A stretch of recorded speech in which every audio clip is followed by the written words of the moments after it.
bienvenidas, mis mentes inquietas. Felicitarlos por haber derrotado el examen de la sección 3. Y aquí estamos con este mini o micro curso de lenguaje ensamblador para el cracker. Bueno, aquí vemos que cuando una máquina procesa información, en realidad, como vamos a ver al final, está utilizando algo llamado lenguaje máquina, que no es otra cosa que una sucesión de unos y ceros codificados para que la máquina lo entienda, porque en definitiva el lenguaje de la máquina es binario, ceros y uno, ¿ok? Después, para que sea humanamente más inteligible, más manejable, se puede representar con notación hexadecimal. Concretamente se va a representar con dos dígitos en hexadecimal. Un dígito en hexadecimal me da 4 bits, así que con dos dígitos yo tengo un byte, ¿ok? Que es generalmente cómo se agrupan las palabras en un ordenador. También se pueden agrupar de a 16 bits, es decir, de 2 bytes, de 32, ¿ok? Pero vamos a empezar por el primer escalón de esta escalera fascinante que es el cracking a nivel de procesador. Los programas, cuando uno habla de un programa hecho por un ser humano, están programados en un lenguaje de programación. El lenguaje de programación más cerca al nivel máquina, al código máquina, es decir, a los ceros y a los unos, que puede utilizar un ser humano sin morir en el intento, es el ensamblador. ¿Sí? A más bajo nivel significa que está más cerca del lenguaje que entienden las máquinas. Después hay lenguajes más superiores, como vimos, que generan, es más fácil programar, pero generan código redundante y demasiado grande, ¿ok? Y pesado.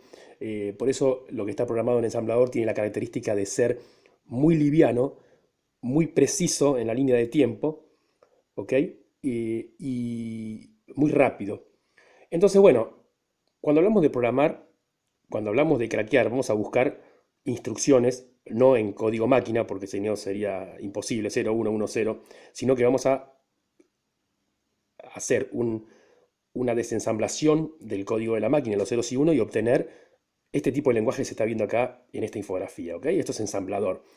El ensamblador está compuesto, como dice ahí, por instrucciones, ¿ok? Las instrucciones son, por ejemplo, estas. Por ejemplo, mov o mover es una instrucción. Generalmente las instrucciones en ensamblador pueden tener 2, 3 o 4 letras, ¿ok?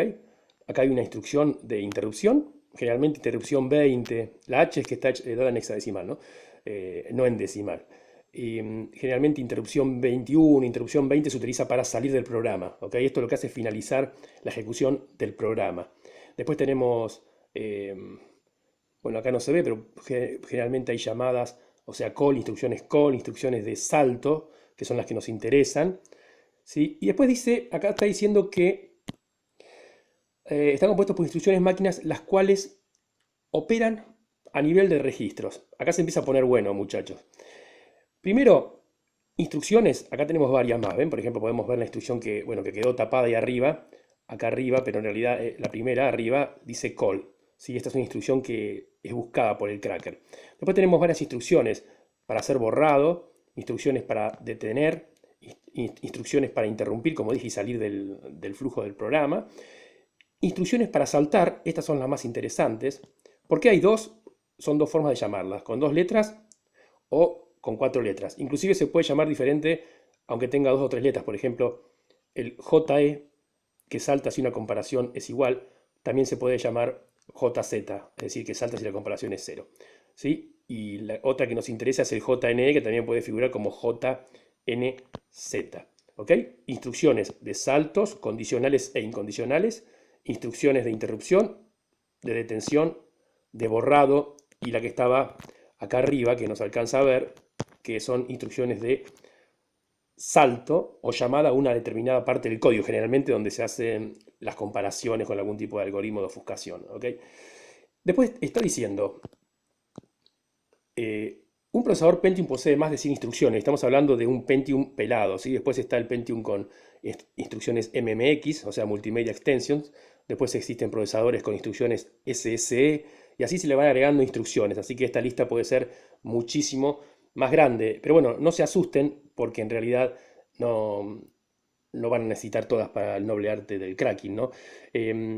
Hablando un poco de microprocesadores, sepan que hay varias arquitecturas, ¿sí? No solamente cuando uno dice arquitectura 64 bits, 32 bits, no, me refiero a que en un principio, cuando uno empieza a jalar del hilo del estudio de los microprocesadores, tenemos dos tipos de arquitectura. Tenemos la arquitectura llamada CICS o CISC, o sea, arquitectura de instrucciones complejas, y las arquitecturas RISC, es decir, de instrucciones más fáciles, ¿sí?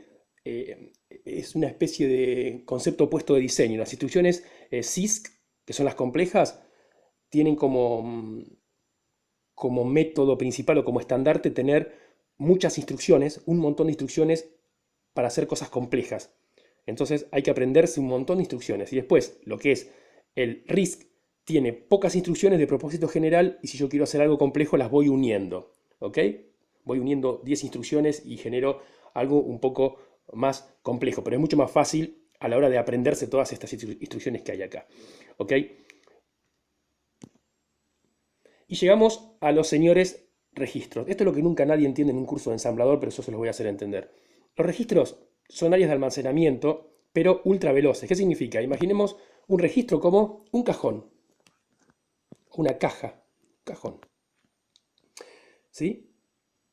Depende del tipo de registro, si son banderas, si son registros de propósito general, de segmento, cada cajón puede tener, en el caso de las banderas, puede tener un solo dato, supongamos que los datos sean libros, un solo libro, o dependiendo del tipo de registro, si son estos, por ejemplo, acumulador, base, pueden tener varios, ¿sí? Generalmente múltiplos de 8. Otra cosa que dice que es interesante, dice que los registros son áreas de almacenamiento muy pequeños, comparados con la memoria RAM, pero ultra veloces. Como vimos, siempre que uno quiere acceder y comparar la memoria RAM, por más que sea DDR1000, ¿no? Por dar un ejemplo gracioso, con el núcleo de procesador, que es donde está todo esto que están viendo acá, en realidad el procesador siempre tiene un multiplicador. Es decir, que desde el bus de memoria o del bus principal, el FSB, donde ingresan los datos de los puentes de comunicación, siempre para llegar al núcleo del procesador, donde está toda esta serie de artificios técnicos y electrónicos, siempre hay que multiplicar. ¿Por cuánto se multiplica? Bueno, depende de cómo esté diseñado, pero generalmente por 10. Entonces podemos deducir que los registros son 10 veces más veloces que el resto de la memoria RAM. Alguno me dirá, ¿y por qué no hacen la RAM tan veloz como los registros? Y porque se le prende fuego. Por la ley de Joule, cuanto más corriente circule por un conductor, este genera más calor. Y hay una ley también que nace de la conmutación. No se olviden que en realidad estos son interruptores. Se cierra, se abre un circuito como una llave, pero hecha con transistores o con semiconductores. En realidad un semiconductor genera más calor cuando pasa del estado de cortar a no cortar, de cerrar a abrir, de abrir a cerrar. Ahí se genera más calor que cuando está manteniendo el estado en abierto o en cerrado. Entonces si yo hago unos registros que tengan la velocidad que tienen los registros estos, pero que sean gigantes, que en lugar de entrar un libro, 8 libros o 16 libros, me entren miles de libros o datos a la velocidad de la RAM, simplemente se prendería fuego. Todavía no lo han logrado hacer. Así que por eso los registros tienen su razón de ser. ¿Ok? Para el resto salimos al banco de trabajo que es la memoria RAM. ¿Qué más podemos ver de los registros? Bueno, hay registros para uso general. Ahí arriba de todo se ve que dice flags, banderas. Los registros de estado son como semáforos que pueden tener un solo valor, un 1 o un 0, estar encendidos o apagados. Y bueno, ¿para qué sirve? Bueno, los registros de estado muestran como un semáforo, como una señalización, los estados del microprocesador, ¿sí? Por cualquier... Es bastante complejo, ¿sí? Pero esto no lo tenemos que saber para craquear. Después, ¿qué tenemos? Por acá. Acá tenemos los registros de uso general. ¿Por qué todos tienen en común la H, la H, la H, la H, la L, la L, la L? Bueno, esto porque los registros se pueden hacer referencia por la parte alta del registro o por la parte baja. ¿Qué quiero decir con esto? Imaginemos, dijimos que los registros son como cajones. ¿Ok? Acá tenemos un cajón que en el caso de estos registros que estoy mostrando de uso general, no son como las banderas que tienen un solo libro, sino que pueden tener varios. Bueno, direccionarlo, llamar al registro acumulador, que es el A, por la parte alta, ¿sí? Accumulator high o accumulator low, es como si agarro el cajón este y le hago una división y pongo libros abajo y libros arriba. El registro es el mismo, por ejemplo es A X si no especifico, pero si yo quiero la parte alta, estoy haciendo referencia al registro A high. Y si quiero la parte baja, al registro A low, o sea, bajo. ¿Ok? ¿Qué son estos registros y por qué tienen unas letras tan simpáticas? Bueno, el registro A, ¿sí? referenciémoslo como AX, ¿sí? AX vendría a englobar tanto el alto como el bajo, ¿no? Acá está. El registro AX es un registro acumulador. ¿Para qué se utiliza el registro acumulador? Bueno, para hacer operaciones de suma, de resta, de comparación lógica, algo y algo, algo o algo, y también para almacenar los resultados. Vamos a hacer un pequeño programita ahora en ensamblador, en la parte práctica, y van a ver que cuando yo sumo el contenido del registro AX, o le doy un valor al registro AX, y después lo sumo a otro registro, por ejemplo el registro base, el BL, si lo sumo, el resultado lo vuelvo a guardar en AX, no lo va a guardar en BL o en BH. ¿Ok? Así que por eso se le dice acumulador, acumula resultados. Después, el registro BX es un registro base. Se usa para dar direcciones de inicio, tabla, también se puede utilizar para poner valores para hacer operaciones matemáticas, sumar, restar. El registro C, se dan cuenta que esto es inglés, ¿no? Accumulator, base, counter, acumulador, base, contador. Y la D es data register, es un registro de multiuso de datos, ¿sí? El registro contador, para los que vienen de la vieja escuela del BASIC, se utiliza para hacer los loops. Un for next, por ejemplo, yo tengo algo que el programa empieza acá, acá, acá, y tengo un valor, por ejemplo, A, y A va a ser igual a 1, y el programa empieza a dar vuelta, y cuando da la segunda vuelta, A tiene que ser igual a 2, y cuando da la tercera vuelta por el código, A tiene que ser igual a 3. Por ejemplo, si se hace un programa que cuente ciclos, ¿dónde guardo el 1, el 2 y el 3? En este hermoso registro C o counter o de contador, ¿sí? ¿Qué más podemos ver? Tenemos otros registros, si nos fijamos acá. Tenemos registro de segmento, ¿sí? No voy a ser tan específico con el registro de segmento como lo fui con esto, porque en realidad para el cracker no le interesa mucho. Los registros de segmento, digámoslo así, se utilizan para direccionar la memoria de acceso aleatorio, la RAM, ¿sí? Para ubicar un inicio en la RAM o un lugar específico de la RAM que se va dividiendo en pequeñas celditas. ¿Ok? No es que un cajón puede contener 1 millón de libros, no. Si yo quiero almacenar más información, pongo más cajones, pero tiene cada cajón un límite, ¿ok? Se va direccionando en casilleritos que tienen unas decenas de K, por decirlo así. ¿Qué más tenemos? Registro de puntero, acá abajo, acá. Los registros de puntero, que acá tienen sus nombres, se utilizan básicamente para dar el offset. ¿Se acuerdan que el offset, si yo tengo esto es un programa y tengo dato, dato, dato, dato, dato, dato, dato, puede ser 1, 0, 1, 1, 0, como venga el programa, eh, acá está el offset 0. Pero si yo quiero empezar a contar desde acá para allá, y bueno, entonces el offset va a ser 1, 2, 3, 4. Acá vamos a estar con offset, ¿ok? Offset, bueno, en 4. Bueno, se complica dibujar con esto. Offset en 4. Así que es muy importante. Yo direcciono los segmentos de RAM y después voy haciendo corrimiento para ir ejecutando, ¿ok? ¿Qué más tenemos? A ver, tenemos...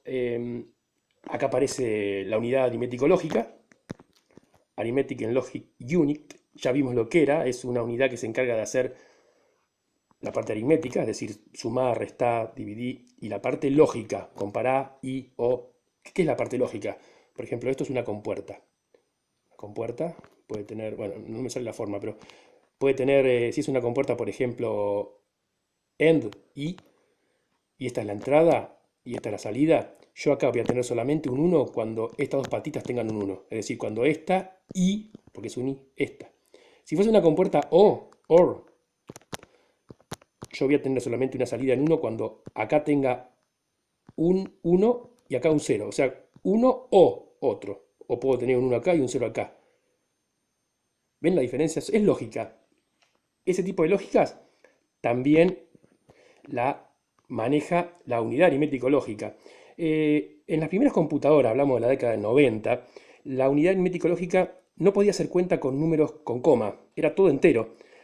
Así que si quería hacer cuentas con números con coma se tenía que disfrazar cuanto menos de Houdini, ¿no? Pero lo hacía y ponía más lento todo. Hasta que, bueno, empezaron a llegar con los 386, los procesadores 386, algo llamado copro, el coprocesador matemático. El coprocesador matemático no era otra cosa que la unidad de punto flotante, FPU, Floating Point Unit, que era la que podía hacer cuentas con números con coma, con números reales, ¿no?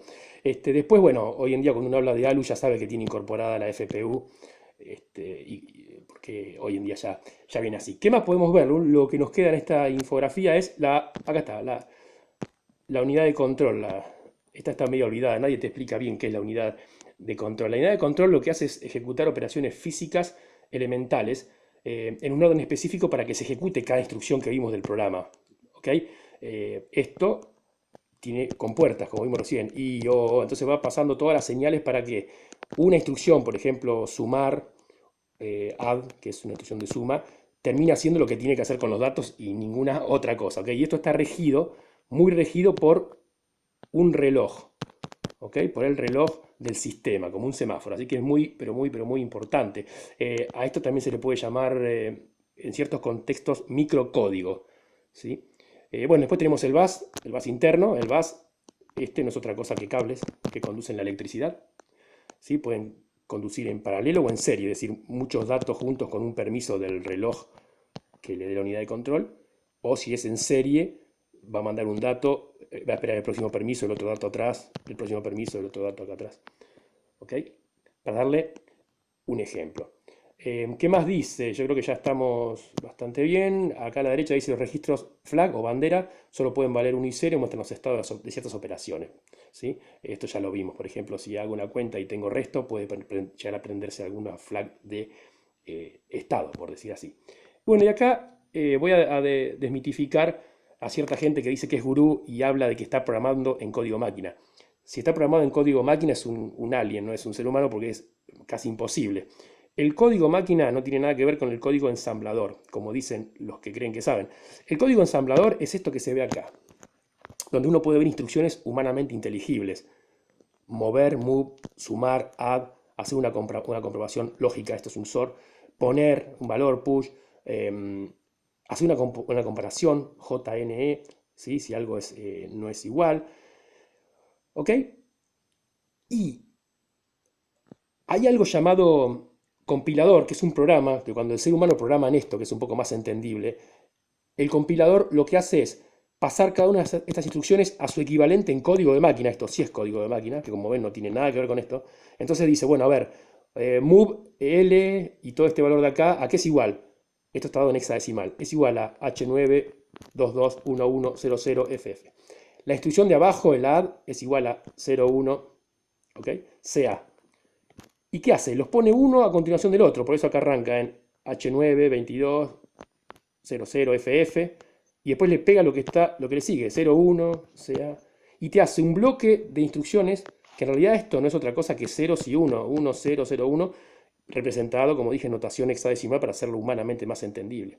Y después todo esto que entiende solo la máquina, te lo empaqueta en un hermoso archivo, en el caso de Windows llamado .exe. ¿Sí? Por ejemplo, puede ser un archivo que se llame mi primer programa .exe. Eso es un archivo compilado que tiene adentro código máquina, que no tiene nada que ver con esto. ¿Se puede lograr esto? ¿Se puede lograr tener el código en ensamblador a partir del código máquina? Alguno podría pensar que si yo tengo una máquina con una manija, una manivela para hacer salchichas y pongo los cerdos de un lado y giro la manivela y salen las salchichas, si giro la manivela en sentido contrario no se reconstituyen los cerdos, pero en este caso sí, se reconstituyen. Es decir, se puede llegar a partir de esto, de esta secuencia de ceros y 1, a obtener este código. ¿Sí? ¿Cómo se hace? Se desensambla. ¿Ok? El lenguaje ensamblador se compiló y se obtuvo esto. De esto yo desensamblo y puedo obtener el código principal. ¿Sí? Bien, vamos a ver un poco de prácticas. Es un poco larga esta clase, pero creo que a mí me encanta y como no puedo con mi genio, vamos a hacer un pequeño programa, aunque sea que sume dos numeritos.